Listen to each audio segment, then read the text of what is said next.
criteria for the project or the survey. This criteria is the sample of the project is 200 sample, 100 in BMW and 100 in Mercedes company.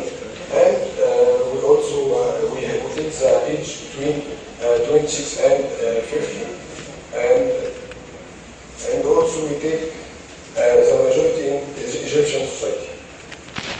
And now Salma will talk to the importance of CRM. Importance of the CRM. CRM assessment helps in reduce searching for the customers.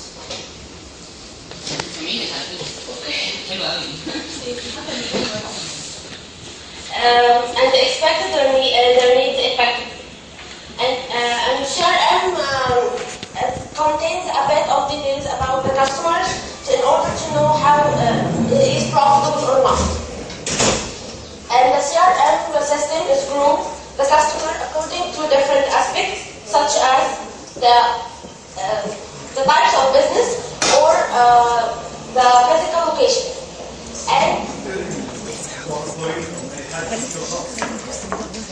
And it helps in focusing and concentrating each customer separately. And now Sam will tell us about the problem of the fraud. Hello everybody, I'm Hassan Salam. Now, what's actually our problem or what our research wants to search? We want to know how did the applying of customer relationship management affect on the customer retention, and that is the core of our search. Now, the other slide will be by Sarah. Okay, the objective. Sarah will discuss with others the objective of the research.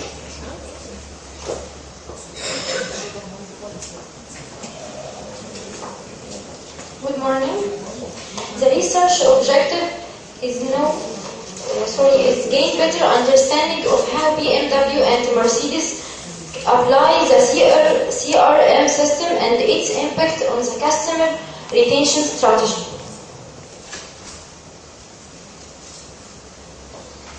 The research methodology: first, the data resource, survey questionnaires, structured interview.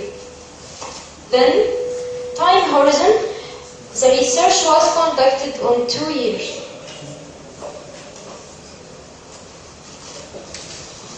The changes on trend in CRM. First, as you see, the old hierarchy consists of first at the top level, top management, middle management, frontline people, and the last, the customer. Second, the new hierarchy, customer at the top level, front people, then middle management, top management.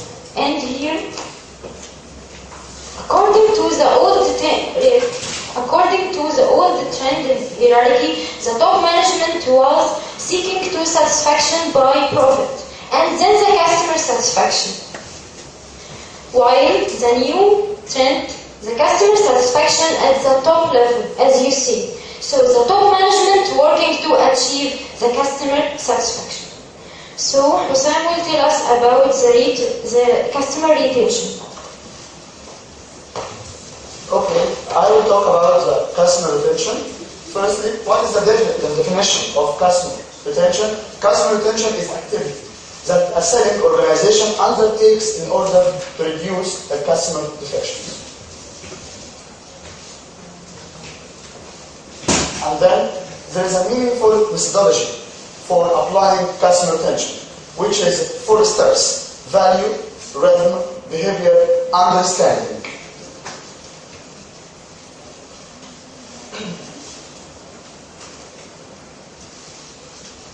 Okay. There are more variety of customer retention strategies, but we focus on 3 strategies. Introducing a reality program, ensure the product quality is consistent, interact with your customers. Okay, what's the benefits of customer retention? The benefits of customer retention is cost effective, reduction, and profitable business strategies that is imperative in today's competitive economic environment. بمعنى ان ايه هي انا لما بحقق الكاستمر بنفيت بتاعي الكاستمر ريتنشن سوري ايه اللي بيعود على الشركه من ده؟ اول حاجه ان هي تقدر تعمل كوست افكتيف بالنسبه لها. ايه هو الكوست افكتيف؟ ان هي هتبدا تعمل ريدكشن في الكوست بتاعتها.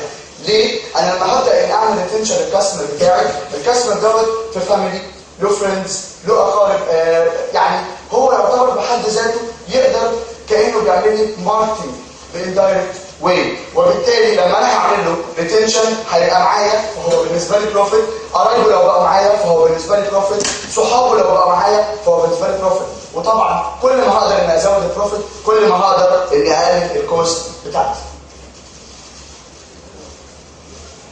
Customer retention problems. Of course there are problems for customer retention. It's not easy for any company to apply a customer retention. Why? Our study demonstrates that a lack of integration between departments and business systems is main problem. الانتجريت اللي بيحصل بين الديبارتمنتس في الشركه لو ما كانش على اجمل وجه مش هيقدر انه يخدم الساتسفاكشن للكاستمر، فبالتالي مش هيقدر يمر بالمرحله الثانيه اللي هي الرياليتي، وبالتالي مش هيوصل للتوب ليفل اللي هو الريتنشن. Now, Hussein will start with us the empirical study. I will explain the empirical study. First, we took a sample of 200 customers in BMW and Mercedes.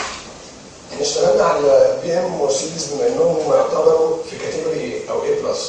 يبقى من ضمن الحاجات اللي بتعرف ان انا اتعاملت مع نفس الشركه ان الاثنين اللي بيتعاملوا معاهم الناس اللي بتتعامل نفس الانكم نفس الستيبل بتاع الانكم، يعني الاثنين نفس الانكم بتاعهم واحد. لما جينا عملنا السيرفي على ال 100 بتاعت بي ام وال 100 بتاعت مرسيدس كان عندنا دايمنشن اشتغلنا عليها عشان نوصل للي احنا عايزينه.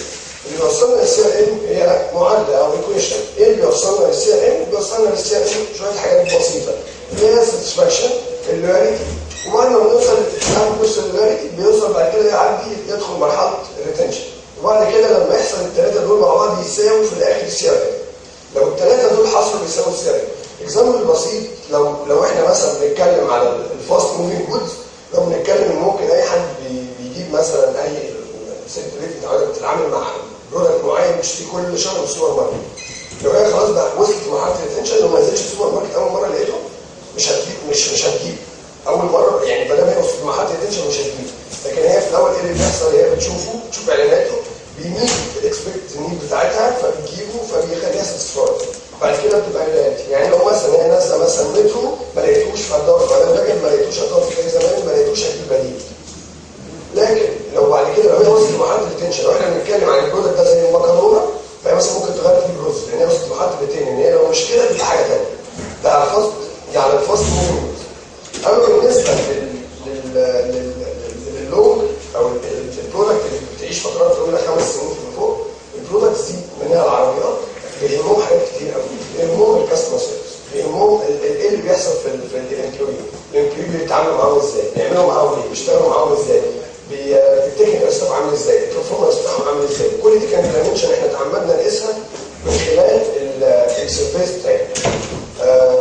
دلوقتي يعني هنتكلم عن اول حاجه عندنا كان سؤال موجود في السيرفي، واحنا عملنا ما بينهم ريليشن عشان نقدر نوصل لحاجه معينه. احنا في البدايه هنبتدي نعمل الاناليسيس وبعد كده هنعمل كونكلوجن وفي الاخر هنبتدي نعمل الكونديشن بتاعتنا. فاحنا بنتكلم في البدايه عندنا عن الريزلت بتاعتنا، فاحنا عندنا كانت ريليشن ما بين لونج افريج يوز برودكت والريكومند. بمعنى ان انت لو انت بتستخدم البرودكت ده نسبه ان انت تريكومند للناس الثانيه ايه؟ يعني ده جزء من الماركتنج مهم جدا ان انت تريكومند البرودكت ده للاذر.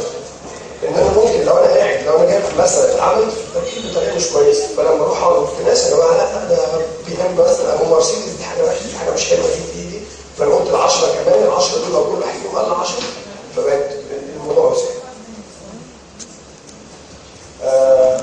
So we found that in the people who said definitely well 5 years and above in Bavaria Automotive, they lose product from 5 years or more. But in Mercedes, 5 years or more, only 10%. In these two questions we related two questions to the problem if you contact customer service, the problem solved or not. هل ده بقى بيأثر على ان انت ساتسفاي من الامبلوي ولا لا؟ يعني ممكن لان هي في شانل بتاعت كوميونيكيشن بسيطه جدا، الشانل دي بتبقى عباره عن ايه؟ انت كامبلوي انت ككاستمر ما بتتعاملش مع التكنيكال ستاف مباشره، انتوا في حلقه وصل ما بين كلها الكاستمر سيرفيس. ممكن يبقى عندك تكنيكال ستاف على اعلى مستوى بس في مس في الكاستمر سيرفيس، فانت هيبقى وجهه نظرك ان ده وحش. ولذلك احنا لما قسنا ما بينهم ان هنا العملاء الساتسفايد والبروبلم سولفد باي بريزنتيف 40% in BMW, but in Mercedes كانت only 32%. احنا تعمدنا ان احنا عشان ما نزعجش المستمعين الناس اللي بتسمعنا وتشوفنا في البروجكت ان احنا ناخد اعلى ماجورتي واقل ماجورتي بس.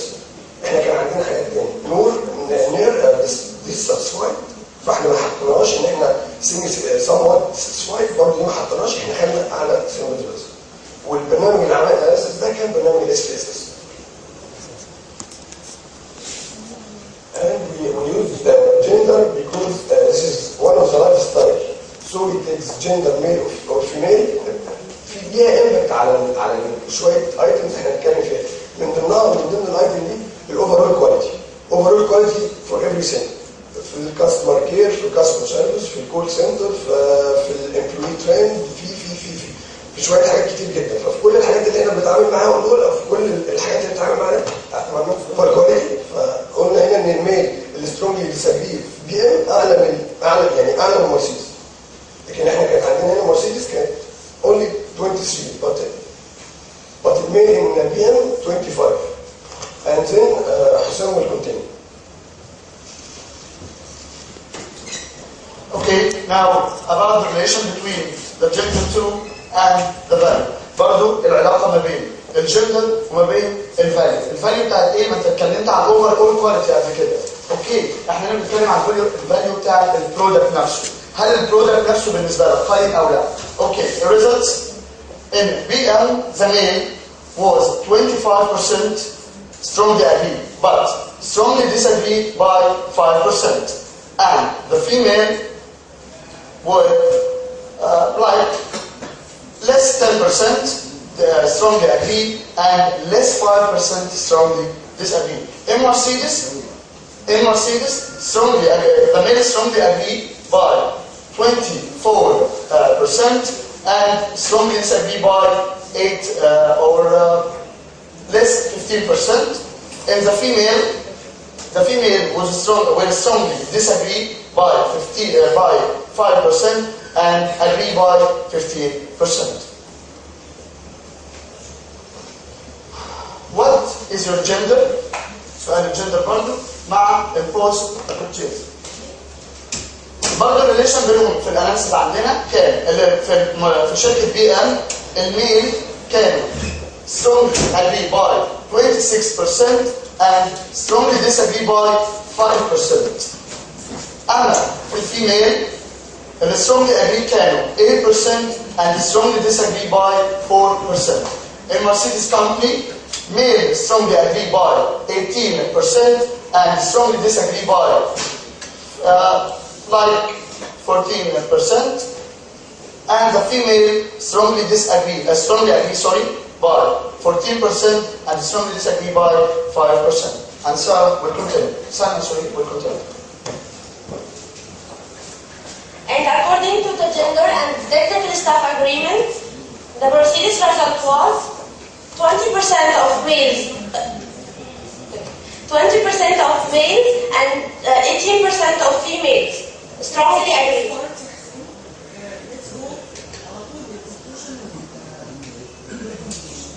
Before we talk about the conclusion and recommendation, we want to see a video for only 3 or 4 minutes maximum to know the handling strategy with customer in BM and Mercedes.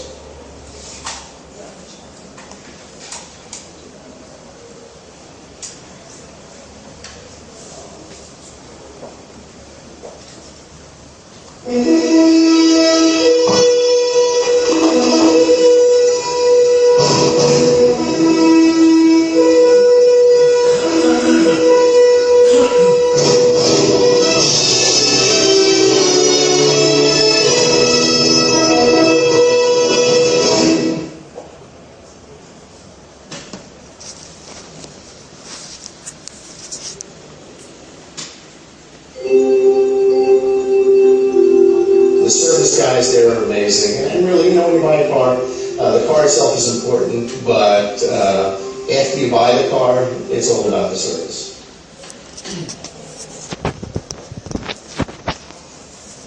I found the service at BMW to be outstanding. And to me, that's very, very important. I'm busy. I'm usually going in many directions between work and my family. So when I come in for a service or if I need something done to the car, I need to know that they're going to take care of me and respect my time.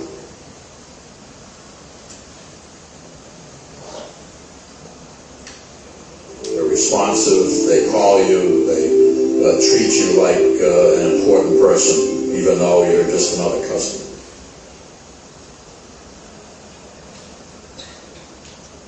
You just want to go in, get it done, and get on with your life. And I've found that they've been great in that regard.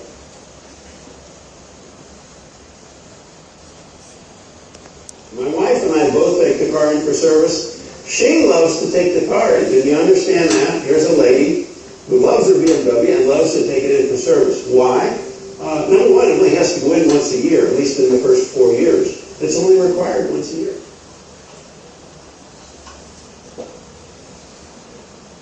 Two, she always gets a loaner car, always. It's always there waiting for her.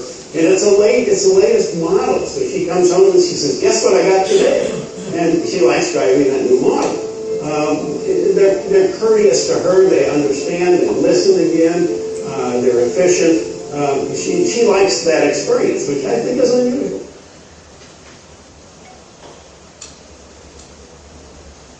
They communicate with me, which they do beautifully. Like if I know my car is going in for service or something they need it for a certain amount of time, they're very specific and they keep in touch with me and they communicate. So therefore, I can better plan.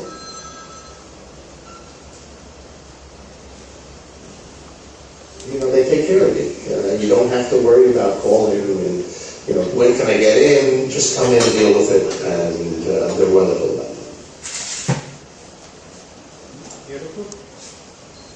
They're very responsive. They've got an outstanding mechanic group there, and the customer service lead. ده كان الفيديو الاولاني عن التقنيه اوتوموتيف. احنا كنا بس حابين نفرج الناس الفيديو عشان نتكلم دي الدايمنشنز اللي احنا اشتغلنا عليها ان هم اتكلموا عليها. كنت حابب اقول فكره ان انا ليه حاطط في الكويستشنز بالسيرفي ميل وفيميل. في ناس تقول لي طب انت ليه حاططهم؟ لان هم الشركات دي نفسها بتتعامل على ده، بتتعامل عايزين يعرفوا هم الاتيتيود والبيهيفير والشغل اللي هم بيشتغلوه ده بيبقى لمين؟ لان انت ممكن تبقى بتعمل حاجه بتدي الميلز جدا بس ما بتديش الفيميل، بس هم لا بياخدوا بالهم من دي.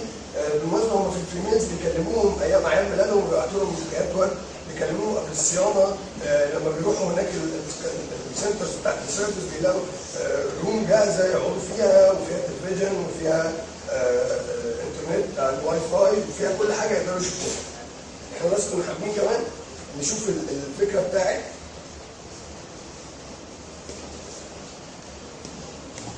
مرسيدس.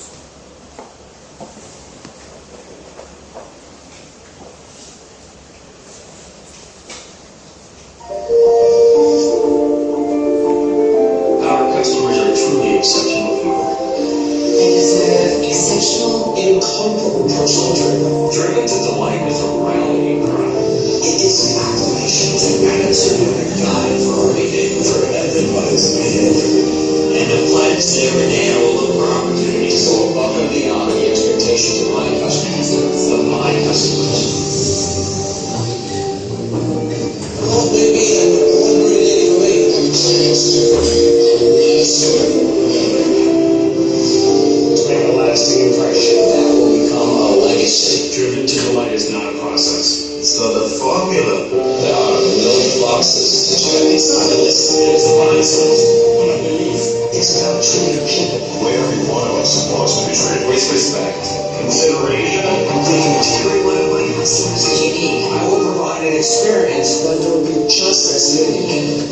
I can delight a customer with something as simple as a smile. I can delight someone by understanding what matters to them, what really matters to their family. I can delight them by knowing who they are, by remembering their name. I have the choice is to really make a difference in my customer's day. To build trust and make a promise. A promise I will fulfill. I am passionate about how I can deliver an outstanding customer experience. One that leaves my customer more than satisfied. One that leaves them delighted. Like everyone at Mercedes-Benz, I am driven. Driven to lead. Driven to be the best. I am driven to delight. I am driven to delight. I am driven to delight. I'm driven to delight. I am driven to delight. I'm driven to delight. I am driven to delight. I am driven. I am driven to delight. احنا زي ما شفنا بقى في مرسيدس ان هم عندهم حاجه مهمه جدا driven to delight. هو دي الاستراتيجي بتاعت الهاندلنج كاستمر.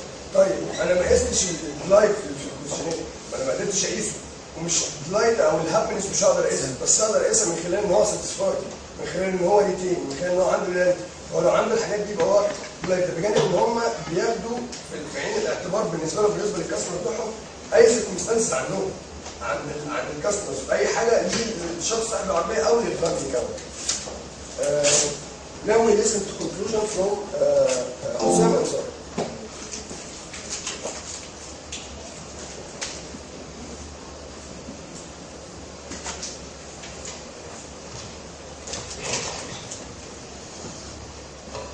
First, the conclusion, we found that the customer in BMW who use by 5 years will recommend this product by 14% to others, while in Mercedes, for the usage for the same period will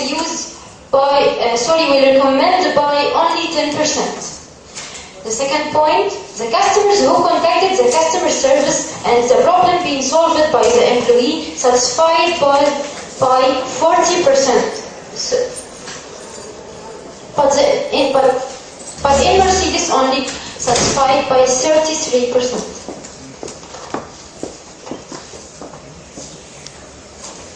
The customer will strongly agree with overall quality by 26% males and 8% females in BMW, but in Mercedes 27% males and 16% females. And the customer will strongly agree with the value of the product by 25% males and 7% females in BMW, and in Mercedes 18% males and 15% females. We found that customer use BMW for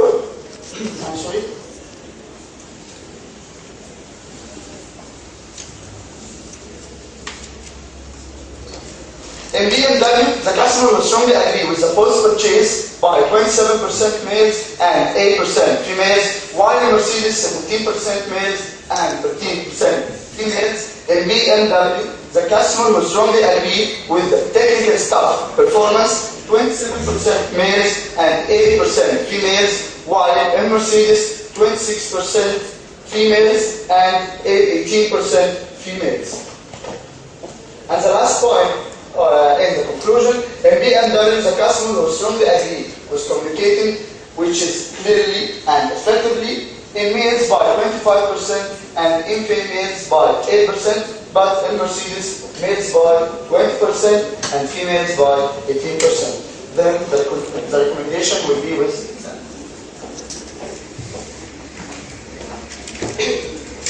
Recommendation. Both companies, they have to improve the employees' problem handling skills, and each company, they have to know more about the attitude, lifestyle, and behavior of the customers. According to Kotler, who said that any company wants to reach satisfaction, loyalty, and retention, they have to know more about behavior and attitude and lifestyle of the customers. Both companies, they have a good performance technical stuff. بس بي ام دبليو عندها برودكشن لاين كبير بتقدر انها تنتج عربيات البي ام دبليو والميني كوبر وكمان من نفس البرودكشن لاين بتقدر تنتج موتوسيكلات، وده بيخليها تحدد عدد اكبر من الكاستمرز. فاحنا بنريكومند ان مرسيدس تكبر البرودكشن لاين بتاعها عشان تقدر انها تستهدف كاستمرز اكتر. Mercedes, they have to improve the communication process and they have to use a more effective means. BMW has more varieties of cars than Mercedes. And BMW wants to improve the ways of dealing with females. And we recommend Mercedes to separate CRM from marketing department to build a solid relation with the customer. And we also recommend Mercedes should invest more in R&D to know how to make a good mouse for the customer. واحنا كنا وضحنا الحته دي في الاول وقلنا ان لو واحد بس حصلت له مشكله جوه الكاستمر وخرج بره وطلع وقال 10 زيه فده هيعمل له مشاكل وهيعمل مشكله في الجود ماوس، فده كان لازم كان يحصل. Both companies need to enhance the overall quality for customer. Overall quality حتى لو كانت الاوفرول كواليتي عاليه، حتى لو كانت هم بينفذوها، بس ما ينفعش الشركات المالتي ناشونال على الاقل في السن اللي احنا طلعنا بيها تبقى بنفس النسبه دي، لازم تبقى بنسبه اعلى. And the purchase value and decrease the cost of renew the contract service and spare parts. احنا ليه بنريكومند شركه مرسيدس بالذات بالموضوع ده؟ اي شركه BMW لما بيبقى عندها لما تقدر تروح تجدد العقد بتاع الصيانه السنوي وتقدر تجدده ب 3000 جنيه بجانب كمان ان انت بتاخد خصم 25% على اي قطعه غيار بتركب في العربيه. لكن عشان تجدد العقد في مرسيدس الستارت من 7000 جنيه لحد 13000 جنيه بجانب ان هم ما بيعملوش عروض على حاجه وما بيدوش خصومات على السبير بارتس. البوست company needs to add more value for product especially to females which consider a wide sector in the society. الفاليو اللي هو اللي انا مقصود بيها هنا الفاليو بتاعت البرودكت اهو مش حاجه واحده، الصيانه، خدمه عملاء، الناس، كل حاجه. انا مش بتكلم بس على حاجه واحده، انا بالعكس انا بتكلم على الاوفرول كواليتي.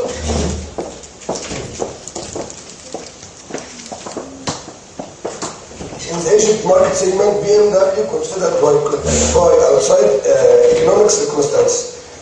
نزلنا روحنا فورمولا الاهرام في معرض المؤتمرات عشان نشوف ايه اللي بيحصل في بي ام وايه اللي بيحصل في مرسيدس، لقينا ان بي ام اهتمت جدا بالسيركمستانسز اللي بتحصل في البلد، فعملت كل المواتير بتشتغل ببنزين 92، لكن مرسيدس ما حلتش المشكله دي، فضلت فيها. ومن الشركات برضه اللي لسه واقعه ما زالت واقعه في الموضوع ده شركه اوكتافيا شركه اودي، الاثنين عندهم نفس المشكله، لكن مرسيدس حاولت تتجنبها على الاقل في السوق المصري بان هي تنزل كل عربيات بتقدر تمشي ب 92. Mercedes should try to announce more effectively offers for post. البي ام دبليو بتعمل حاجه حلوه جدا، بتعمل كونتراكت مع المدن اللي بتعمل اعمار جديد، ان انت لو واخد شقه ودفعت فلوسها حتى لو تدفع باسم مثلا في اعمار المرشدي، لو انت بتشتري عربيه بتاخد خصم 25%، اي صيانه بتعملها لمده سنه بتبقى ببلاش عشان يقدروا يشجعوا الناس اللي بتشتري في الاماكن دي ان هم يشتركوا عربيه دي، لان احنا زي ما قلنا السيكتور اللي الاثنين سواء شركه اعمار او شركه مرسيدس بيتعاملوا معاهم الاثنين كاتيجوري اي بلس. Finally, we want to say that CRM applied in Mercedes, in BMW by 80%, but in Mercedes only for 70%. Thank you.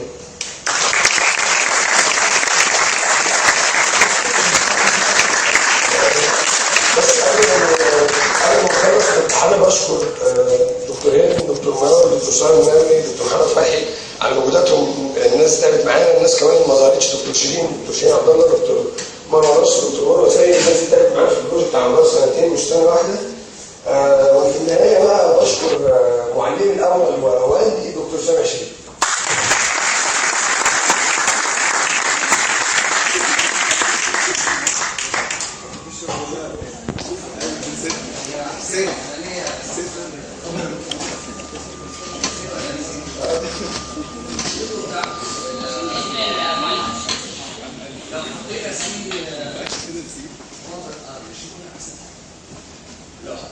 طبعا كده ممكن نعمل يعني على كده اتلخبط في الفيديو ولا عايز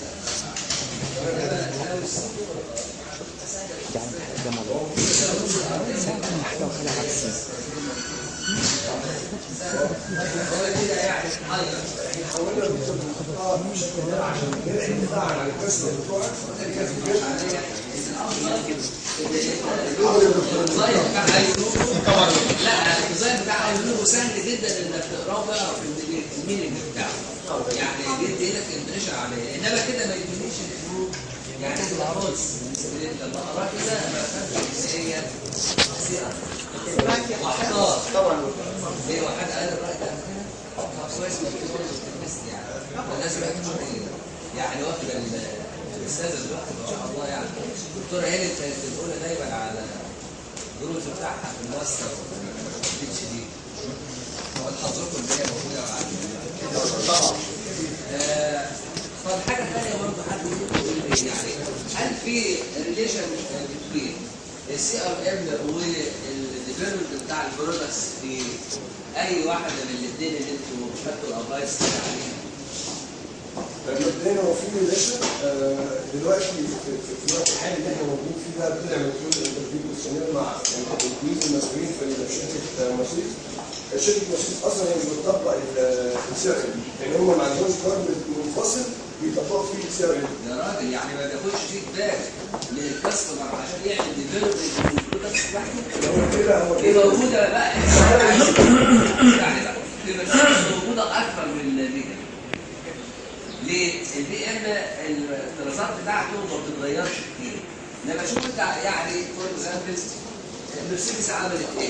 لما لقت الناس محتاجين عربيه صغيره يبقى شباب مش قادر يعمل بالسيب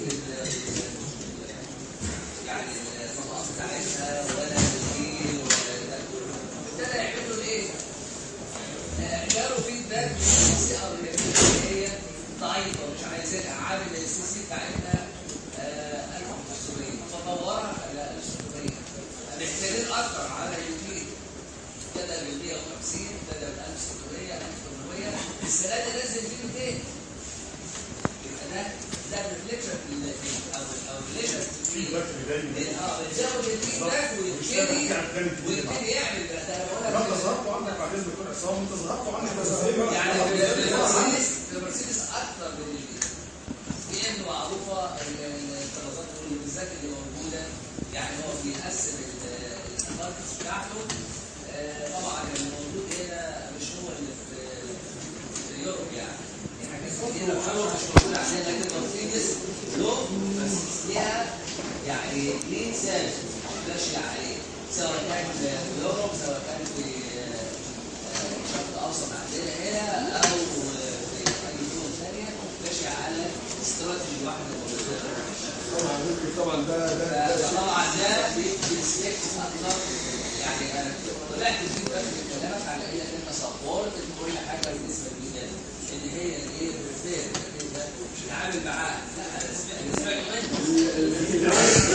سمعته منك يعني